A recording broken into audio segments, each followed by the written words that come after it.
Now, it's your boy Coach KG, and welcome to another edition of Mango Tree Talks. This is episode 6, and today we want to talk about judging. And two things we'll be talking about as some time come. Two things that we do already have a measure for to see if it is we really doing it is judging people and envying people. You ever hear anybody come out and say, I just real envy, I just real judge? Nobody already come out and say that. And I really want us to the next couple of days to really dive into if it is you're really judging people. I had to do some self-introspection to see if it is I really judging people. And we do it without even knowing. And Matthew 7 says, do not judge, or you too will be judged. You too will be judged. For in the same way you judge others, you will be judged. And with the measure you use it will be measured to you. And why do you look at the speck of sawdust in your brother's eye and pay no attention to the plank in your own eye? That's what the Bible says. We do it without even noticing. And we see a homeless beggar on the street, and a flurry of judgment has come to mind. We see somebody actually giving out food to the homeless, and you say, oh, they have compassion. That is making judgments. We all make judgments when the day come. And we don't have an iota of information, yet the voice of judgment rings loud, and our heads leading us to snap judgments. How about the times people have made unfair judgments about you? Yeah? How about that? No matter what, if we know it hurts when it's done to us, why do we continue to judge other people? In the same way, it's quite a phenomenon. Instead of building a connection based in love and understanding, it's a human nature to just believe what comes to your mind about somebody. What does it mean to judge? I did some research here, and it says our judgment is the sum of our thoughts, feelings, and observations. Our brain is forced to make tons of judgments every day, some good, some bad, and some neutral, when we're driving, and we have to assess it. It is safe to switch lanes before doing so. Resisting the urge to judge someone doesn't mean we have to agree with everything they do. It's okay to disagree with someone's opinions or actions.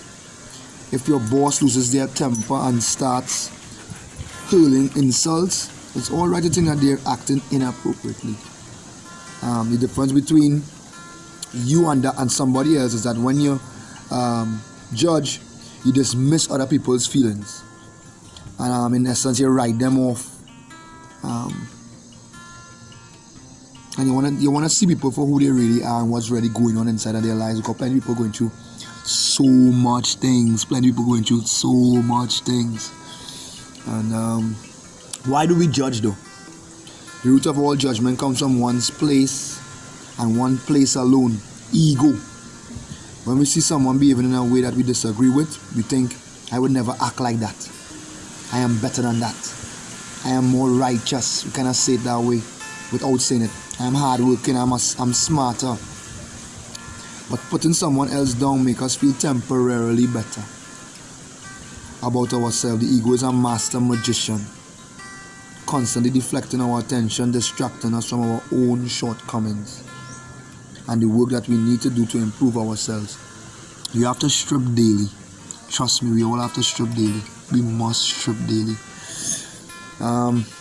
Well, somebody may be asking us, so how do I judge less though? Or if it is you're not asking yourself, you should ask yourself this: 5 ways to start judging less and loving more. Remember that everyone's experience is unique. Number 2, listen and learn.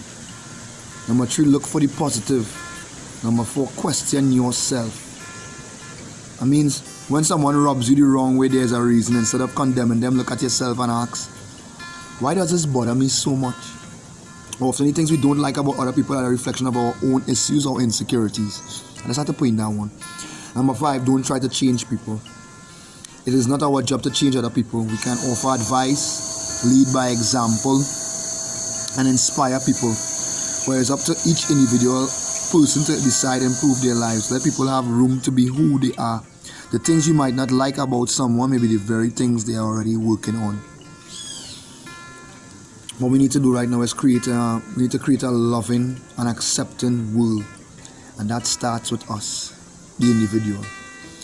Many of us, it's a very gloomy time in our country in Trinidad and Tobago with regarding what just took place with Andrea Barrett and Ashanti and they. But are we judging the killers? Have we already condemned them? Is there a small sin and big sin? Is it because you don't do that? Have we condemned and really? And I see people saying, "Let's kill this one and let's kill that one." Is it that we watching sinners that have a big sin and a small sin? Have we already judged these men or women who was a part of this cruel crime? Is it because you have never done this before? You never raped anybody? Is it because of that?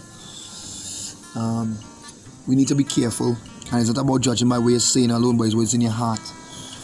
And if given the choice between a world where people are judged, criticized, and denounced, or one where people are loved and accepted, most of us would choose the latter without question.